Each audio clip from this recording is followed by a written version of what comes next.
Unit 4 ધોરણ 12 એનું unit 4 જે આપણે પાર્ટ 1 કમ્પ્લીટ કરી લીધો છે।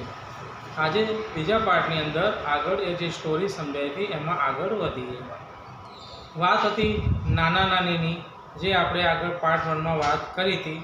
હવે જુઓ, if anyone, if anyone, if એટલે જો, એનીવન એટલે કોઈ પણ, got her way, got her way એટલે તેણીનો રસ્તો કાઢી આપે અથવા તેનું કામ કાઢી આપે, વિથ નાના, ઇટ વોઝ નાની, અને તે કોણ હતી? નાની, એટલે કે નાના જોડે પોતાનું કામ કરાવી શકે એવી કોઈ હોય તો એ કોણ હતી? માત્ર અને માત્ર નાની। પછી છે she would tell into his face, she would એટલે કોણ? નાની, તેણીની એટલે કે નાની।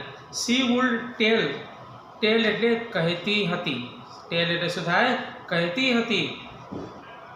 Into his face, his face એટલે તેમના મોઢા પર, કોના? નાનાના મોઢા ઉપર કહેતી હતી। કોણ?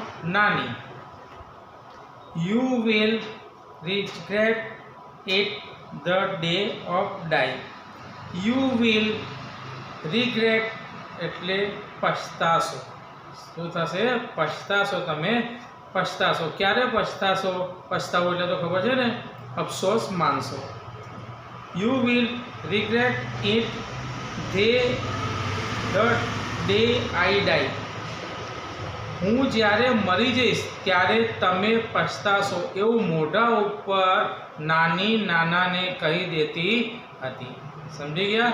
નાની નાનાને મોઢા ઉપર કહી દેતી કે જે દિવસે હું મરી ગઈશ પછી તમે પછતાશો, તમને અફસોસ થશે।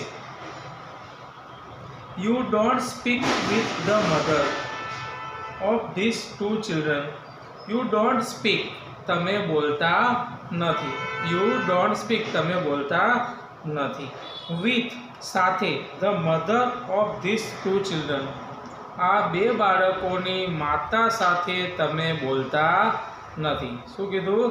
આ બે બાળકોની માતા સાથે તમે બોલતા નથી। They are also not going to talk to you, they are also તે પણ, તેઓ પણ, not going to talk, not going એટલે એ પણ તમારા જોડે આવું જ કરશે અથવા તમારા જોડે એ પણ વાત કરશે નહીં, કારણ કે તમે એ બાળકો જોડે નથી બોલતા, એમની મમ્મી જોડે નથી બોલતા, એ બાળકો પણ આવનારા સમયમાં તમારી સાથે વાત નહીં કરે એવું નાની નાનાને કહેતી હતી। You will sit all by yourself in the balcony, તમે તમારી જાતે બેઠા રહો, પડ્યા રહો, મતલબ કહેવા માંગે છે તમે પડ્યા રહો, બેસો। યુ વિલ સીટ એટલે તમે બેસો, ઓલ બાય યોર સેલ્ફ તમારી જાતને, ઇન ધ બાલ્કનીની અંદર, એન્ડ બાથ નાહો, બાથ, ઇન ધ સન સૂર્યનું સ્નાન કરો અથવા સૂર્યનું સ્નાન એટલે સૂર્ય સ્નાન કરો, એન્ડ યોર ઓન લોનલેસ, લોનલેસનો મતલબ થાય છે એકલતા પણ, તમે એકલા પડ્યા રહેજો, બાલ્કનીમાં બેસજો અને સૂર્યનો તડકો આવે એના પર બાથ સ્નાન કરજો ને એવી એકલા રહી જશો, એવું કહેતી હતી નાની। નાના વુડ સેલ, નાના વુડ સે, નાના કહેતા હતા। બાર્લી ઓડિયેબલ, માંડ સાંભળી શકાય એટલે કે બિલકુલ ધીમા અવાજે, માંડ બોલે એ રીતે કહેતા હતા।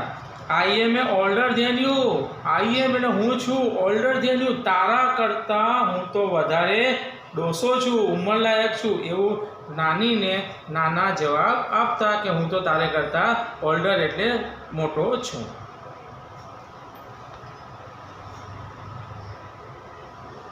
You just wait and watch, you just wait તું રાહ જો, જસ્ટ વેઇટ તું હમણાં રાહ જો, and watch who is going to the first, you or I કોણ પહેલાં જશે એટલે કે કોણ પહેલાં મળશે, યુ ઓર આઈ તું મરીશ કે હું મરીશ, હું તારા કરતાં મોટો છું, હવે વિચાર કર કે હું પહેલાં જઈશ કે તું પહેલાં જઈશ, એટલે કહેવા માંગે છે કે હું તારાથી મોટો છું, હું પહેલાં જતો રહીશ, એવું કીધું.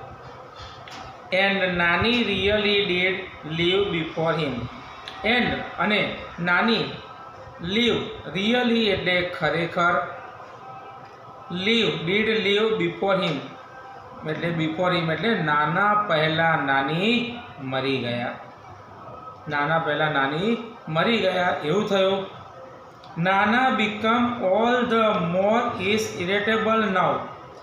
નાવ એટલે હમણાં, હવે નાના વધારે ઇરિટેબલ મતલબ એટલે સુધા ચીડિયાતા થઈ ગયા છે.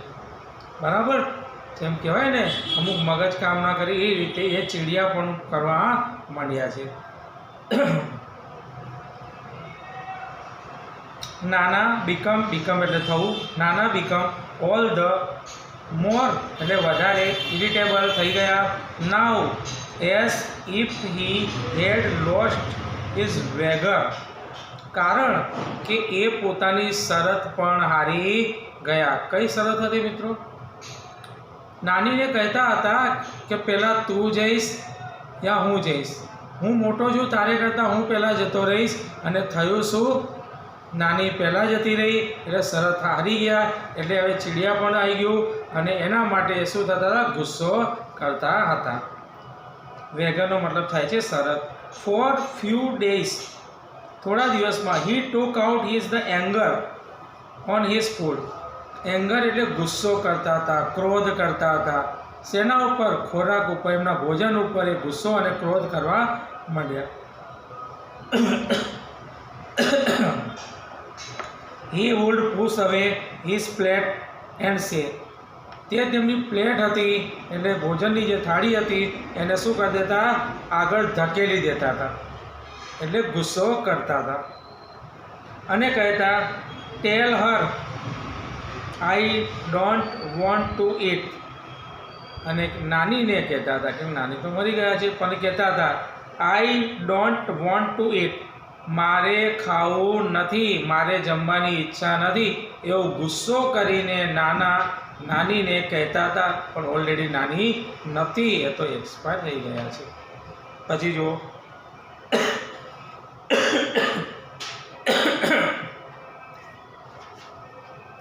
હી એમ્પ્રેસ. હી એટલે કોણ? નાના. એમ્પ્રેસનો મતલબ થાય છે પોતાને રૂમમાં બંધ કરી દેવું. આમ તો ઇમ્પ્રિઝમેન્ટ એટલે જેલ થાય છે, કેદ થાય છે. એટલે નાનાએ પોતાને શું કરી દીધું? કેદ કરી લીધા અથવા રૂમમાં બંધ કરી દીધા. હિમસેલ્ફ એટલે પોતાની જાતને. In the bedroom. બેડરૂમની અંદર એમને શયન કક્ષમાં એમને પોતાની જાતને બંધ કરી દીધા. We removed a few. We removed એટલે થાય દૂર કરવું. અમે દૂર કરી એ ફ્યુ નાની belongings to the make the room is liveable for નાના. જો હવે કહે છે અમે લોકોએ રિમૂવ એટલે દૂર કરી, ફ્યુ એટલે થોડી બધી નાનીની જે નાનીની જે વસ્તુઓ હતી પર્સનલ બિલોંગિંગ્સ એટલે થાય માલિકીની અથવા એમની પોતાની, દૂર કરી. ટુ મેક બનાવવા માટે, ધ રૂમ લાઇવેબલ ઓફ ધ નાના. નાનાને લાઇવેબલ એટલે જીવંત રહે અથવા સગવડ મળે એના માટે નાનીની જે વગર કામની વસ્તુ હતી એ અમે દૂર કરવા માંડ્યા.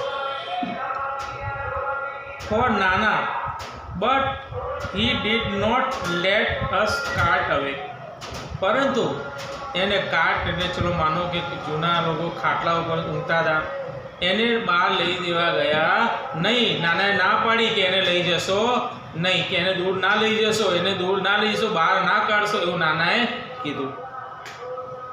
નાની બેડ, આ તો નાનીની પથારી છે. બેડ એટલે પથારી, આ તો નાનીની પથારી છે. In A dry hollow cos voice. Dry એટલે સૂકું થાય છે, ડ્રાય હોલો કોર્સ વોઇસ એટલે આવા અવાજમાં એ બોલ્યા. એક ખખડાઈને કરીને એ લોકો કપ કાઢીને બોલ્યા. કોણ બોલ્યા? નાના બોલ્યા. હી સેડ, તેમણે કહ્યું let it be. Where else is she going to sleep. તે નાની એટલે કે તે હવે ક્યાં ઊંઘશે? તમે આ જે બેડ છે એને તમે લઈ જશો તો નાની ક્યાં ઊંઘશે?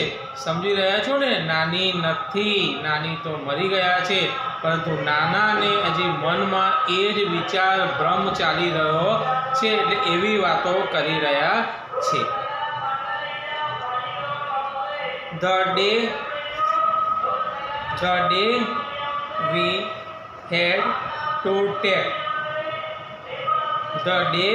we had to take Nani's ashes away for his immersion.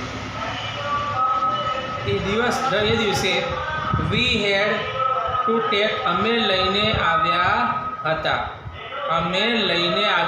શું લાવ્યા હતા? એસનો મતલબ થાય છે અસ્થિઓ અને રાખ. નાની મરી ગયા હતા તો જાણો છો હિન્દુ રિવાજની મુજબ અને અસ્થિઓ અને રાખ લઈને આવે છે. નાનીસ એસીસ અવે ફોર ઇઝ ઇમર્શન. શેના માટે? નાનીની જે અસ્થિઓ હતા એને ઇમર્શન એટલે મિત્રો વિસર્જન કરવું. વિસર્જન કરવું એટલે પવિત્ર જળની અંદર એને વહેવડાવવું. That day to Nana stayed locked in the room. એ દિવસે નાનાએ એમને રૂમની અંદર પોતે લોક થઈ ગયા એટલે બંધ થઈ ગયા હતા. When જ્યારે I went in હું ત્યાં ગયો I went in અંદર ગયો I found મેં શોધ્યું કે him sitting on her bed. sitting એટલે બેઠા હતા, her એટલે નાનીની, બેડ એટલે પથારી, એ નાનીની પથારી ઉપર બેઠા હતા.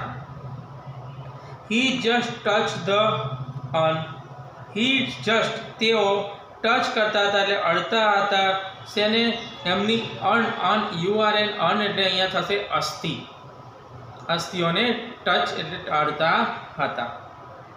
એન્ડ સેડ અને કહેતા હતા ટેક હિમ અવે. ટેક એટલે લઈ જા. હિમ અહીંથી દૂર લઈ જાઓ, મને અહીંથી દૂર લઈ જાઓ. ટેક હિમ અવે. All my life he just keep fighting with me. આખી જિંદગી તું મારા જોડે લડી છે, ઝઘડા કર્યા છે, આને દૂર લઈ જાઓ એવું એમ નાનીની પથારી ઉપર બેઠા બેઠા બોલતા હતા. The shift was is gradual. આ જે ધીમો બદલાવ હતો હવે ખબર પડવા માંડી કે મગજ કામ નથી કરી રહ્યું. તો the shift was to the gradual. I did not pay much heed to it the first day. પ્રથમ દિવસે અમે આ બધી વસ્તુઓને બહુ વધારે ધ્યાન લીધું નહીં. બટ લેટર એટલે પછી ઇટ બીકમ મોર એવિડન્ટ. અને એના પછી બીજા ઘણા બધા એવિડન્ટ એટલે પુરાવા મળ્યા કે નાના કંઈક આવું કરી રહ્યા છે. બરાબર? કંઈક એમનામાં મગજનો સમજો કે વિચાર શક્તિ કે એવું કંઈ છે. પહેલા દિવસે એટલી ખબર ના પડી, પણ ધીમે ધીમે ખબર પડવા માંડી કે આ કંઈક એવિડન્સ પુરાવા મળવા માંડ્યા, સબૂત મળવા માંડ્યા કે કંઈક સમસ્યા છે. Another day બીજા દિવસે I caught him. અમે કોટ એટલે પકડ્યા, હિમ એટલે નાનાને. ટેકિંગ નાનીસ કપ સિરપ. ટેકિંગ એટલે લઈ રહ્યા હતા. ટેકિંગ શું? નાનીની કપ સિરપ. કપ એટલે કપ હોય છે એની સિરપ એટલે દવા, લિક્વિડ દવાને સિરપ કહે છે. એ દવા લઈ રહ્યા હતા. કોણ? નાના. He was measuring it. એ મેઝરિંગ એટલે માપન કરવું. He was measuring it by the capful exactly the way of નાની યુઝ. નાની જે રીતે યુઝ કરતા હતા, વાપરતા હતા, એવી જ રીતે માપનું ઢાંકણાની અંદર એટલી જ દવા લઈ રહ્યા હતા. નાની યુઝ ટુ. I asked. મેં પૂછ્યું. હિમ એટલે નાનાને. તો મેં નાનાને પૂછ્યું what is that you are doing. તમે શું કરી રહ્યા છો? What am I suppose to do then this dumb cup just does not let up. દાદા કહે છે, શું કહે છે? વોટ એમ આઈ, હું શું કરું? પ્રશ્નાર્થ ચિહ્ન છે. What am I suppose to then, હવે હું શું કરું, પછી શું કરું? ધીસ ડમ એટલે આ ખલકટ, આ એવી બીમારી, આ મારો કફ શું થઈ રહ્યો છે? Cough. Just does not let up, મને છોડતો નથી, મને આ કફ છે મને છોડતો નથી, એટલે હું આ સિરપ લઈ રહ્યો છું. સમજી ગયા મિત્રો? હવે બીજો પાર્ટ નેક્સ્ટમાં. Okay, thank you very much.